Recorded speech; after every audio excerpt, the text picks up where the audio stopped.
Hey, everybody. Welcome back to another episode of the Smart HVAC Marketing Podcast. Today is July 6th, so it's our first episode back from the holiday weekend. We hope everybody had an awesome time. Maybe even were able to take a day off and enjoy the holiday and spend time with your family and friends. But we're excited to get back to it and begin recording another batch of episodes for you. So today we are joined by Julian Scadden from Nexstar. Julian, thank you for joining us. Hey, thanks for having me. I'm grateful to be here. Happy Independence Day to everyone listening. And you got your red, white, and blue on. I sure do, man. It's the freedom to be me, the freedom to run an industry, the freedom to listen to your podcast and understand how to market more effectively. So I really appreciate what you're putting out there for the industry. I made time to listen to your podcast here, and I just thank you, man. It's critical. We need it. Yeah, absolutely. And Julian, thank you for listening. We enjoy hearing stuff like that from our listeners, the feedback. So, if you are listening out there and you're enjoying the content, let us know somehow, either commenting on Instagram or even just shooting us a message somewhere and just saying, hey, we're listening. So it's always encouraging to hear stuff like that because this is, a completely free source of information for you all to use. So let's go ahead and dive in, Julian. Why don't you tell us a little bit more about yourself and tell us a little bit about Nexstar? Yeah, I'll give you the background. And, I was teasing you a little bit before we went live that, fresh out of high school, I went straight into plumbing. So I was a ditch digger for a sewer line and apprentice. And then it was at a mom and pop. And they were purchased and they were consolidated by a large corporation. And I got moved into the office operations. I wasn't that good of a technician. I was pretty slow. And at that time when they were consolidating, the manager of the business let me know that, if you're not a revenue producer, bud, you're going to be gone. But I think you're a good kid. Why don't you come into the office, answer some phones, taught me some reports. And in short order, he helped me become a service manager. So did that for a long time. Then I worked with some Nexstar members, actually led a business, which became a Nexstar member. And then for the past 8 years, I've been an employee of Nexstar. So for those of you that don't know, Nexstar is a member-owned organization, and we are coaching and training, and we solely focus on residential plumbing, heating, cooling, and electric. So there's a real quick version of me and a real quick version of who we are. But if there's more questions that I should clarify, Eric, because I'm so close to it, I may not think to share. Yeah, absolutely. And we'll keep coming up with questions as time rolls on here in the episode. So let's talk about the coaching aspect, because I know we were talking about this a little bit earlier about, how important it is for a contractor or for a service manager or for anyone really in the trades to have some type of mentor and some type of coach that can help them just point them in the right direction. So from your experience, what is the most important part of having that type of partner or business coach? Well, I think it gets back to the foundation of this industry, and I know the landscape is changing, but our founder, Frank Blau, would always say that he wanted to take the world's best tradespeople and make them the world's best business people.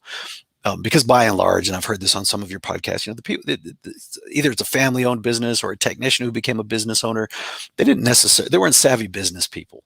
And that's why I think it's critical that even if you are a savvy business person, because now I watch some of our members join, and a very successful member, just as one example, he's an accountant, and he came from a totally different business background, but he knew this was a good industry. He knew it was a good business model, but he didn't know what he didn't know. So the point of a coach, regardless whether it's a nutrition coach, whether it's a business coach, whether it's a life coach, is to have that set of eyes that is outside of you performing, that can give you feedback, and it needs to be direct. It needs to be fair. It needs to be relevant. But there's so much going on, especially in our operations in residential services. It's coming at you. It's coming at you every day. That's the thing that was beautiful about running a business like this. The phones are ringing. The people are running in and out. Some are calling out sick. And you really don't have a ton of strategic time unless you craft it out. So a coach can help you see those areas. The coach can help you craft the time that you need in your schedule to become a leader in your business. And I really do reflect, and I want to share this as encouragement and a challenge to anybody listening. When your business is smaller revenue-wise, you're maybe even 5 million, 3 million for sure and lower. You're running around, you're putting out fires, you're still doing a lot as the owner of the business. But as you start to grow, you have a responsibility. And I've seen this, your business will not grow unless you shift your behaviors to becoming a business leader. That means knowing your financials, building leadership teams, and creating management KPIs. You're just not going to grow. You're just not going to grow in the way that you want to grow. So get a coach, because a coach can tell you what the next steps are. A coach can tell you where your limitations are. And I'm very passionate about that. I appreciate you bringing that up. Yeah. So, when finding a coach, what what are some important things to really keep in mind? Because there are several ranges of revenue from our listenership here on the podcast. Some Okay. starting out making $300,000 a year. Okay. Some 15 to 20 million a year, Sure. and let's just say either side of that spectrum is listening and doesn't have a coach already. Sure. What's something that would be important to look into or to keep in mind for either side of that spectrum? Yeah, well, there's some business basics, and there's going to be basics of how to create the departmentalization of your P&L. So in an accounting function, you just have to have that. And I don't know that you necessarily need to be from the industry to coach one of these fine businesses to understand that. But I will say there does become a point where it is helpful to have someone from the industry who's been there, who's actually run an operation, who will understand the nuance, because I think any coach can help you, set up and establish. You could go to any form of schooling or college and understand basic business and the things you need to watch. But what I've found really helpful, and I know what I found helpful as a member, is not only having my coach, but also having a network of people that I could reach out to when I had a very specific question or a type of equipment that seemed to be failing. So it's always great to have those industry ties. But I think as far as a coach and the question that you asked, regardless of the revenue spectrum where you're at, I would invite you to consider, what are your needs right now? So as you get to the higher end of the revenue, most likely you've been around, you understand your KPIs, your key performance indicators, your metrics a little bit better. Most likely those things should be just the back of your hand. You just know them, you got them. And that may be the time where you need to look at a coach who's a bit more into your emotional intelligence, your social skills. What does it take to build a team that can create future leaders? And that's not necessarily institutional knowledge. That's just foundational in creating any business. So I would say, look at where you're at, look at where your limitations are. And there's no shortage of coaches out there. We all know that. But if you don't know, and I do feel strongly about this, if you don't know the operational metrics, if you don't know some of the industry baselines, in my opinion, that's where you need to start. Because, and I'll use a nutritional analogy or a physical fitness analogy that I've heard, is you can't work out enough in the gym to outrun the kitchen, meaning that what you eat has such a large impact on your body physiology and your makeup, that if you're eating with poor choices, you're never going to look great without your shirt on. You're just not going to. Yeah. And I think about that the same way in our business. If you don't know the operations, if you truly don't know how to departmentalize your P&L, if you truly don't know what percentage of labor, of your revenue it should be, if you truly don't know these things, then you're just working. You're just going to keep working and working, but you're never going to outrun it. So I strongly believe that you need to know your business. You need to know your industry. You need to know those benchmarks. And then as the business grows, you may get a little bit more holistic into some of the other areas. Has been my experience, and the members that I've seen here that have been successful, in my own shortcomings. That's what I've learned. Yeah. So I feel like I wouldn't be doing my job as a podcast host if I didn't ask, what are some of those baseline metrics that you think contractors need to be on the lookout for, or begin tracking and measuring? Yeah, we have. I hate to be wrong here, but I think it's in the P&M magazine, and all you have to do is go on Google and search Jim Hamilton, the Big Five. Jim Hamilton's one of our coaches. He was one of the founding members here at Nexstar, and he wrote this article. It's on P&M. And the Big Five are the Big Five expenses in residential, okay, plumbing, heating, cooling, and electrical. And if you simply watch those Big Five and you look at those percentages, that's the bulk of your expenditures. And if you can manage those, you will have a successful business. And it's a very simple, easily written article. And I like to point that out because we're not here to charge you for everything. To be a member of Nexstar, there's a fee for sure. But there's no reason that I shouldn't share that resource, that you couldn't hop out there, that you can't look that up, and find some of these benchmark baselines, and that's related to expenses. But I think that's a great place to start, because if you can't manage that, then again, you may be chasing ghosts, or you're chasing revenue, and if that doesn't hit the bottom line, then it really doesn't matter. Yeah. And if you're listening right now and you didn't catch about the Big Five, I will put a link to it in the show notes. Cool. And then you will be able to just scroll right down and click on it and go check out that article. Thank you. Yeah. That's really thoughtful. Yeah, absolutely. Well, I really like the concept of coaching too, because I came from a franchising background slightly. I worked in franchising for a little while, and something that almost all franchisors have, at least the ones that are successful, are franchise business coaches. And it's really the same concept. You get a franchise business coach who is responsible for a certain region or a certain Hmm. group of franchisees, Hmm. and they do similar to what this was. And I was always thinking, like, this is really the big benefit that the franchisors sell as a benefit of becoming a franchisee, is that you get the coach with it. Sure. And I always wondered, why isn't that a concept outside of the franchising world? Well, I didn't, at the time I didn't know much outside of the franchising world, but now Sure. that I do, and I see that you can do this, it just seems like common sense almost to find a coach of some sort. Yeah, well, it can take you a lifetime to figure these things out on your own, or it can Mhm. take a 1 hour call. You can be years ahead of, Yes. bumping your head against a wall. And that's the approach that I take because I'm pretty slow. I need people to tell me things sometimes, and I'll listen. Yeah. Yeah. S- So from a coaching standpoint, outside of the KPIs and outside of like the things on the P&L and departmentalizing things, what are some other things that you think a coach can do to truly help their uh, not, I guess, not customer, but client or contractor Mhm. succeed and grow? Yeah. Yeah, it's easy to get stuck in the operational aspects, but there really is that personal growth, that personal accountability, that personal awareness when you're working with an owner of a business to at times, there are some owners of some businesses that should probably never be the recruiters for their business. And then there's some owners of some businesses who, they started as salespeople and they just want to keep selling. The point that I'm getting at is it's helpful, I think, as a coach, starts to get outside of the numbers and starts to develop and they watch your business grow, that they have those frank conversations with you. And, they might say, Eric, you know what, you're really great at X. But what I'm starting to see emerge here is, are you aware of why? And then they start to point out these blind spots to you. Because if a coach truly cares in your growth and they want to see you make it to the next level, there's deeper conversations that need to be had outside of the business numbers and metrics. There's conversations about personal growth, about, and I've mentioned this, but it's about team building. Your business will not grow if you are the source of all energy. And it's such, and I'm saying this from experience, it is such an exhilarating, adrenaline, fulfilling, makes me feel significant when our business was small. Now, look, gang, if you're listening, you're at 100,000. I was there. I did that. But I'll tell you, it got really different when we got about 7 million.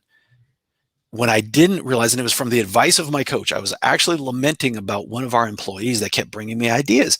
I said, this person's a bugaboo. They're not staying in their lane. They have all these ideas, all these suggestions. And my coach told me, and he just said, well, Julian, from what I'm hearing from the suggestions that they're making, I'm just going to tell you this. It's much easier to rein in a racehorse, a thoroughbred, than it is to kick a mule. And in that moment, that analogy made sense because what I was doing is I had a bunch of yes people around me, AKA a bunch of mules that I had to kick, that I had to inspire, that daily I had to check on. Where's this? Where's that? And it felt good, though. It felt so good to be the source of knowledge and information. And I realized that one person that I thought was a pain, they were trying to take us to new directions. They had new ideas. They were wanting to be innovative. And I wasn't empowering them. I wasn't delegating. And in that one conversation, my entire perception switched and that leadership team switched and our results switched and things changed. So I think a coach really needs to have those difficult conversations. And sometimes it's hey, Eric, you can't run this business. I strongly believe this in our industry. You can't run this business if you're not going to be present. If you want to run this thing remote, you need an operator on site. And just pointing out the perception that creates for your employees. And I'm definitely getting in a tangent there, one specific tangent. But I think a coach has to have those conversations of the business holistically once the operations are in order. Yeah. And so for those operations to be in order, without the owner having to constantly, have his hand in every single pot of the business, what's a good player or a good person to hire to achieve that? Inside the business? Yeah. Yeah, I think you really need to. Here's something I learned from my predecessor, Jack Tester, here at Nexstar, is I really watched him surround himself with people that, and you'll hear this, it's common, but offset his limitations. And I learned that too myself, that I really want to pull a person close to me that will challenge me, that will push me, just like that person. If I wanted to be comfortable, that I mentioned earlier in the previous example, when I wanted to be comfortable in the business, I knew I could come in and do things a certain way. And I like that. But when you have somebody who will push you out of your comfort zone and offset your limitations, I think that's the first thing you need to run downhill at. So I'll say this. Here's an example of myself. I'm very thoughtful. Now, when I was an individual performer and when I was a doer, I am on the disc profile, I'm a C. And what a C likes a lot of detail. I like things in order. I like things to be intentional. They shouldn't move too fast. I'm a perfectionist. I don't want to ship until it's correct. That's why I wasn't a good technician. As I was too slow, I wasn't very efficient. I needed everything a certain way. Now, trust me, every manager loved the way my truck looked. They wanted everybody's truck to look like mine because it was immaculate, but I wasn't getting the work done in a timely fashion, in an efficient fashion. So with that in mind now, as I build out our leadership team here, I need people who are a little bit faster. They want to ship quicker. They want to challenge me. They want to say, well, we haven't thought this all the way out, but here's 80% of it. Can we go? And it makes me uncomfortable, and it's perfect. So you really need to, here's something I strongly believe. I think we really need to stop with the, surround yourself with people that you go have a beer with on Sunday. I don't like that. I don't prescribe to that. I don't believe in it. I say that professionally, I'd rather be around people that disagree with me professionally. I'd rather be around people that have diverse thought, even if they don't look like me, but they think like me. Like, what good is that? Yeah. I need people who will respectfully challenge, innovate, and move us forward. Here, the saying is, it's not that what I say leads, the best idea leads. And as long as we can keep that theory or that application, that, the receptionist, literally, I was just checking an email before I hopped on with you, had an idea on a survey that we have been sending to our members for years. And she wanted to add a line about our vision. I said, let's test it. Let's go for it. I think it's brilliant. I see what she's thinking and doing that. She wants to craft, like, why are we asking this survey? We just send it out all the time. She wanted to put some why behind it. And that's brilliant. So surround yourself with people that make you professionally uncomfortable. Yeah, that's really great advice. And I agree with that as well. I was recording a podcast about maybe a month and a half ago with Chuck Worley from Worley's Home Services on the peninsula here in Virginia.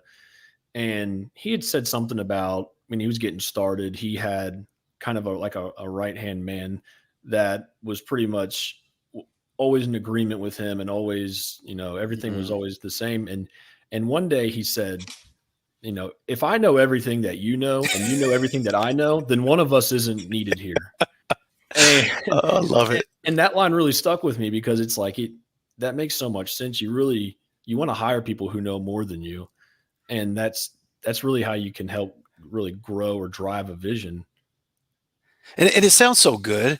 And I'm going to, I want to give everybody listening the freedom, especially the owners of the business, the freedom to realize it sounds good, but it's so uncomfortable when you look like you don't know what you're talking about. It's like, it's so weird. Like, I'm supposed to have the answers, and I got to make payroll, and I'm the guy, and you're coming to me. And it's like, I don't know. And it's just a weird spot. But the faster you go there, the faster that you'll have that acknowledgement. And some of the people that I have listened to on here, one of my favorites, and I'm just going to play my hand here, but it's Dana over at CNC, and she is so humble, hungry, and smart. That's why she's getting the results she's getting. And she's not afraid to open up and say, I'm not sure. Let's find out. Let's discover it together. But I'll admit it's a tough spot to be vulnerable like that. Yeah, it really is. And yeah, that was a great episode with Dana. And I think it's actually going to be released on all of our platforms here in a few weeks.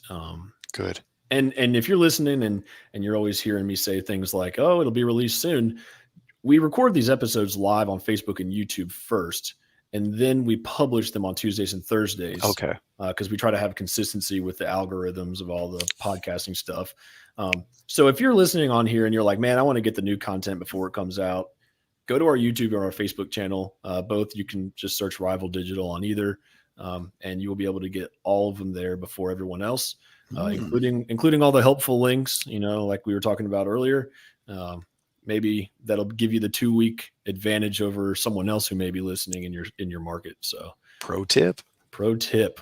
Well, speaking of pros, it is time to test out your knowledge on HVAC trivia. All right. Is everybody out there listening ready to look smarter than me? Because here you go. Well, everybody knows how this goes. The first question is always the same. So if you're listening and you're ever on the show one day and you get this one wrong, we will judge you. And Julian, you are no exception to this rule. So It better be the same question. That's all I have to say.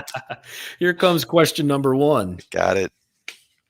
In 1902, this man invented the first large-scale electrical air conditioning unit.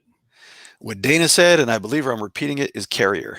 That's right, Willis Carrier. Ding, ding, ding. Yep. So he graduated from Cornell University in 1903, Wow. and I'm sorry, 1901, and then invented the air conditioning unit in 1902. Thank you, sir. Yeah, seriously, thank you. And then I was actually talking with another guest recently who was saying that there was actually someone before him who's considered like the godfather of HVAC. I'll have to use that one in the future as well, because that was pretty interesting. All right, let's see if we can get another good question here. All right, I've asked this one before as well, but we're going to do it again. Air conditioning was added to the White House bedrooms by which U.S. president? And I'm going to give you a hint. It was during the 1930s. That doesn't help at all. That would mean I paid attention in school. I'm going to say Roosevelt. That is absolutely correct. FDR. Wow. Yeah. The new cool deal. That's right. All right, Julian, you are 2 for 3.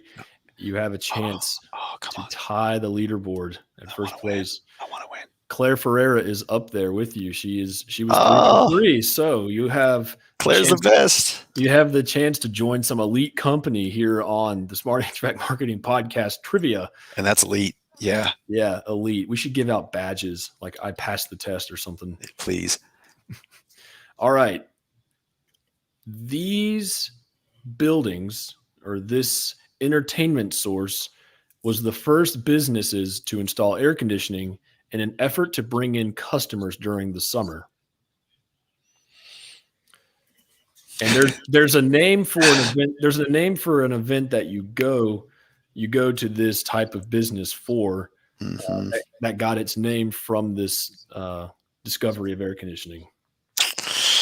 Well, as you kept talking, I know I'm wrong, and I'm still going to shoot my shot so we can get this thing done. Movie theaters or casinos was my thought. Well, you would have been absolutely correct. It's movie theaters. What? That was my first thought. Yeah.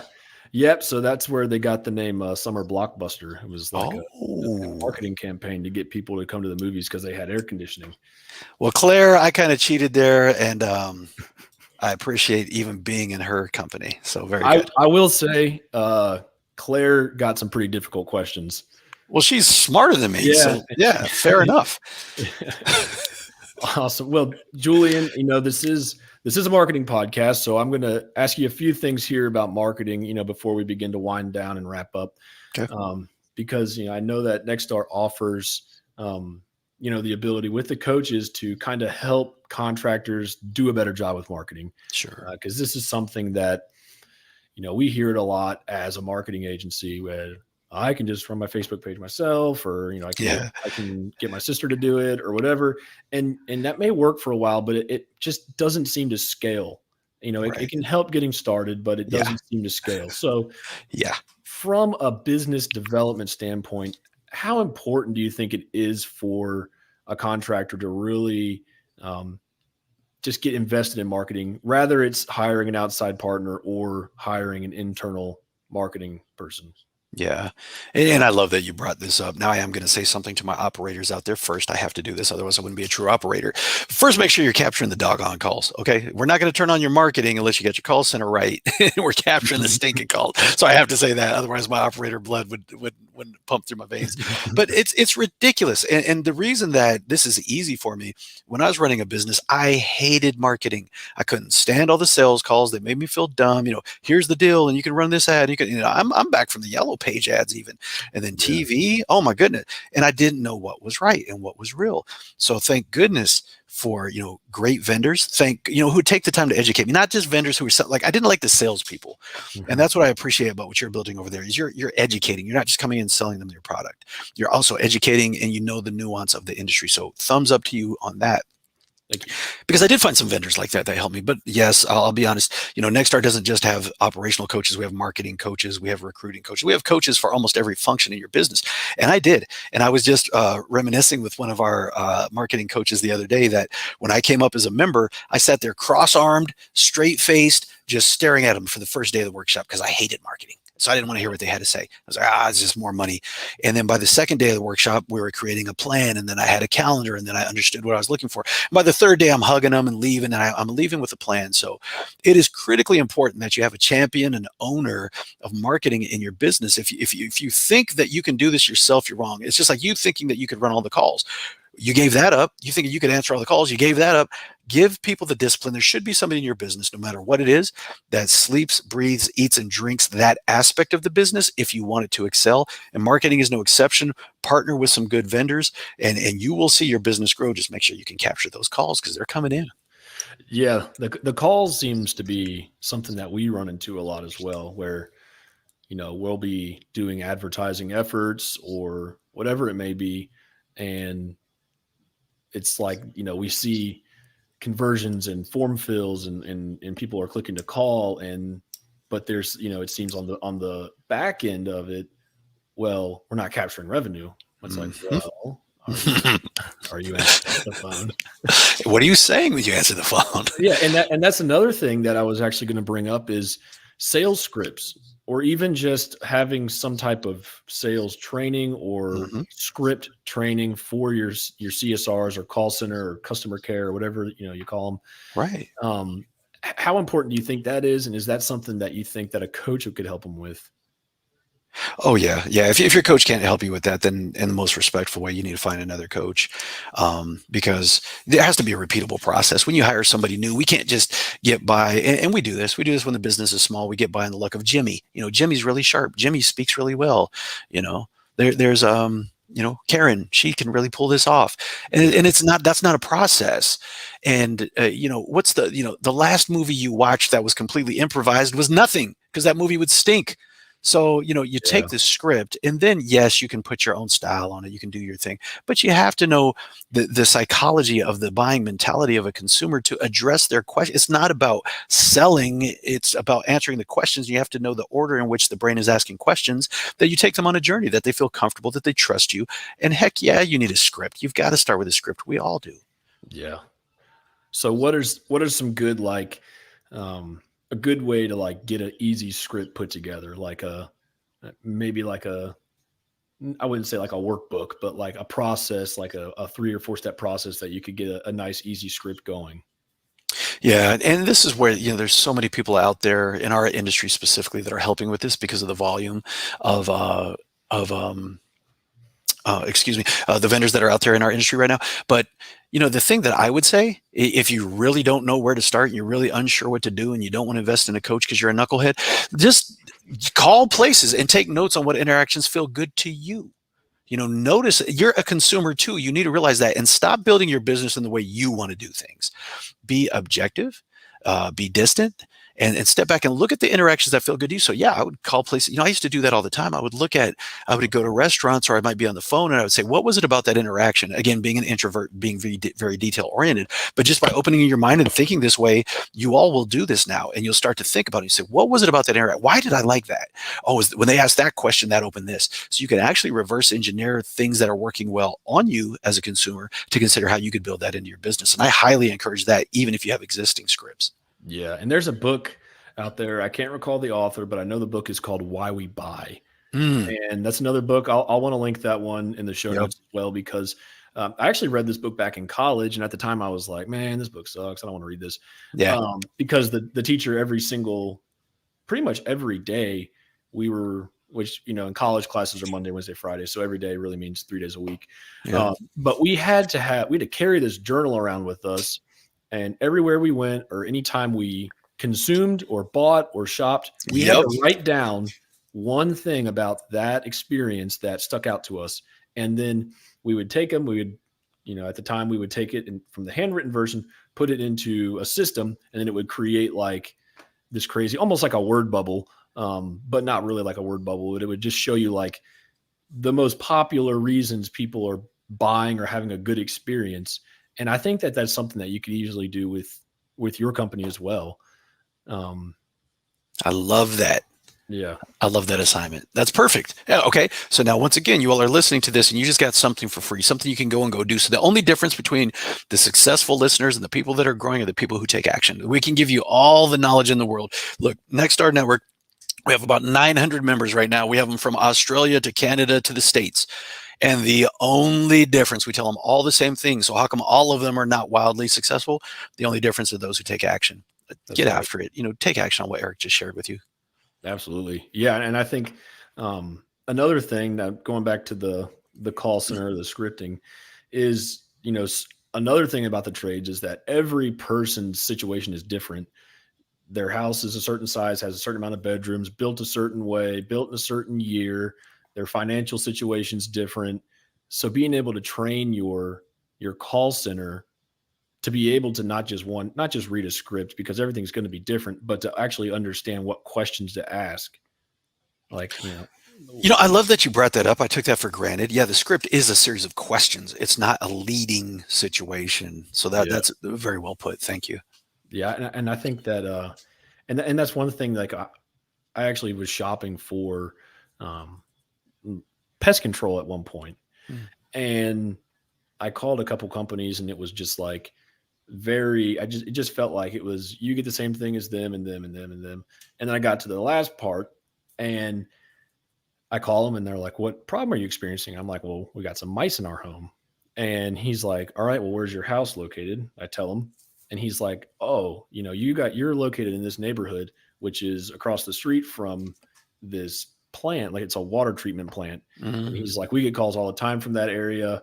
We know exactly how to treat your home because." Mm. So in short, like the other people were saying, you got a mice problem. You need to get us. We got to come spray and we got to put down bait. This guy was like, "Oh, you're across from the field. That's what's causing this. We got to come hit this spot, this spot, this spot." Yeah, And so we went with that company, exactly. and it really just made all the difference in the world. And at that point, I didn't even care if they were more expensive or not. Exactly. I knew that they could fix the problem. I was confident. Love it. Yeah. Well, Julian, this has been an awesome episode, and I really do appreciate you taking some time to be with us here on this Tuesday afternoon. Um, why don't you go ahead and tell all of our listeners a way that they can contact you or learn more about Nexstar? For sure. Yeah, to learn more about Nexstar, just look up nexstarnetwork.com. We are member owned. That's why we're called a Nexstar Network. We're not a franchise and we're not bad mouthing anybody. We're just different. So learn the nuances there. And I'm Julian Scadden. You can find me on LinkedIn. That's the only place you can find me. If you find me on any other social platform, it's a fake because I don't have time for that. So, but if you hit me on LinkedIn, strictly business, I will connect with you and I appreciate you. Absolutely. Well, Julian, you have a great rest of your afternoon, and we will talk to you soon. Thank you, sir. Be great. All right. Bye-bye.